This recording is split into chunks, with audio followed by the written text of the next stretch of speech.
Question number 23. Journalize the following transactions in the journal of Naveen Gupta and Sons. Transaction number 1. Out of the insurance premium paid this year, rupees 15,000 is related to the next year. Insurance premium पे कर दिया, but कितना पे किया? 15,000, और वो जो 15,000 पे किया वो नेक्स्ट ईयर को रिलेट करता है। इसका मतलब जो देना चाहिए था नेक्स्ट ईयर वो अभी दे दिया है, मतलब prepaid insurance. Journal of Naveen Gupta and sons, transaction number 1।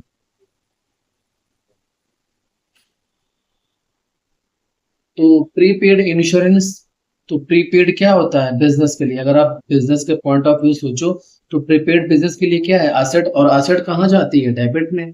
तो क्या लिखेंगे? Prepaid insurance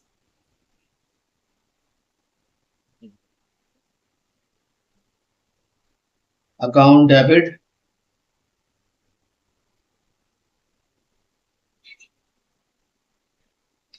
to insurance premium account. Clear? कितना? 15,000 डीआर में एंड 15,000 सीआर में। Transaction number 2, credit purchase from Ram and company for rupees 50,000 cash discount will be received at 5% on pay of bill with 10 days. Purchase करना है भाई, राम से purchase किया है, जब पेमेंट की बात होगी तो पेमेंट दिया जाएगा और डिस्काउंट दिया जाएगा। तो पहले तो परचेज करना है, तो purchase account debit to Ram कितना? 50,000।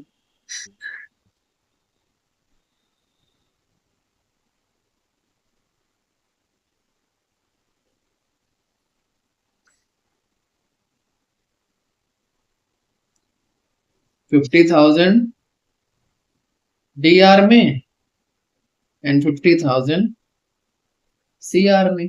Clear? Cash paid to Ram and company and discount availed. Payment किसको हो रहा है? राम को हो रहा है, राम रिसीवर है, तो रिसीवर क्या होता है? डेबिट होता है। तो Ram debit to cash, business के पास से कैश जा रहा है, to cash account, to discount. Discount CR में क्यों गया? इनकम है बिजनेस के लिए, इनकम सीआर में जाती है। क्लियर है? बस खत्म हो गया। कैलकुलेशन कैसे करना है आप देख लो।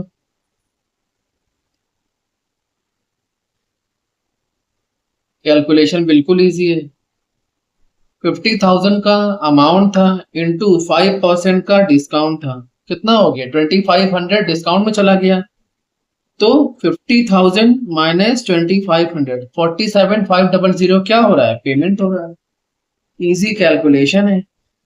तो डी आर कितनी बार है? 1 टाइम्स। सी आर कितनी बार है? 2 टाइम्स। तो पहले जो 1 टाइम्स है वहां पर 50,000 आप पूरा लिख दो ऐसे। क्लियर है? ये चीज है। अब करना क्या है? टू कैश वाले में 475, सॉरी 47500, डिस्काउंट में 2500। ट्रांजैक्शन नंबर 4 पढ़िए। Paid income tax rupees 20,000 by cheque. आप सोचो, इनकम टैक्स बिजनेसमैन की पर्सनल इनकम होती है, तो उसका बिजनेस से कोई रिलेवेंसी नहीं होता है। भाई बिजनेस आपका इनकम टैक्स क्यों पे करे? इनकम टैक्स का बिजनेस का एक्सपेंस है, नहीं वो आपका पर्सनल है। मींस ड्राइंग्स हो गया। समझ में आया? ड्राइंग्स क्या होता है? डेबिट होता है। अब पेमेंट किससे हो रहा है? चेक से हो रहा है, मींस बैंक से हो रहा है। तो ड्राइंग्स अकाउंट डेबिट, पेमेंट कितना हो रहा है भाई? 20,000 का, टू बैंक अकाउंट। क्लियर? कितना? 20,000 सी आर में। फिर पढ़िए। Goods costing ₹2 lakh for cash at the profit of ₹10%। Goods costing rupees 2 lakh, goods की कॉस्टिंग कितनी है 2 लाख, 10% का प्रॉफिट लेकर हमने क्या कर दिया, उसको सेल कर दिया। कैश अकाउंट डेबिट,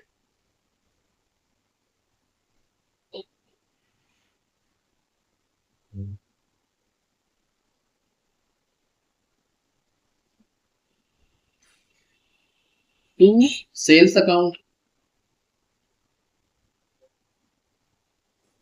कितना 2,20,000।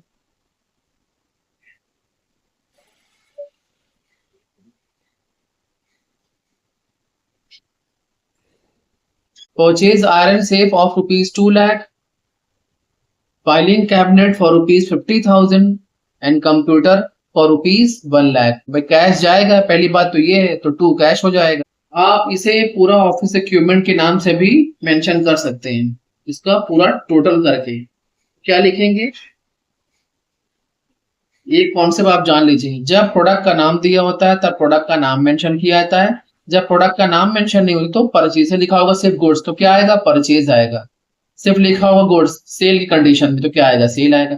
लेकिन यहाँ पर प्रोडक्ट का नाम दिया हुआ है, फाइलिंग कैबिनेट और क्या क्या दिया हुआ है, बट ये तीनों सामान किसका है, ऑफिस का है, तो अब क्या करो ऑफिस इक्विपमेंट नाम डाल दो। क्लियर है, ऑफिस इक्विपमेंट नाम डाल दो और तीनों को एक ही मेंशन कर दो, अकाउंट डेबिट। ठीक है, बाकी तो कॉन्ट्रा वाले, सॉरी कंपाउंड एंट्री वाले केस ही बनते हैं, इससे पहले आया है कई बार, ये भी इसी क्वेश्चन में आया है, देख लो आप ट्रांजैक्शन नंबर 3, ठीक है ना, जाकर आप वीडियो को बैक करके आप देख लो। टू कैश अकाउंट में पैसा जा रहा है बिजनेस के पास से, तो कितना जा रहा है जोड़ दो आप, तीनों को जब ऐड करोगे तो आएगा 3,50,000, 3,350 डीआर में एंड 350 सीआर में। इसको क्या करो टोटल कर दो, टोटल में भी कुछ नहीं है, टोटल आप अपने से कर सकते हो, जो अमाउंट आएगा आप टोटल कर देना।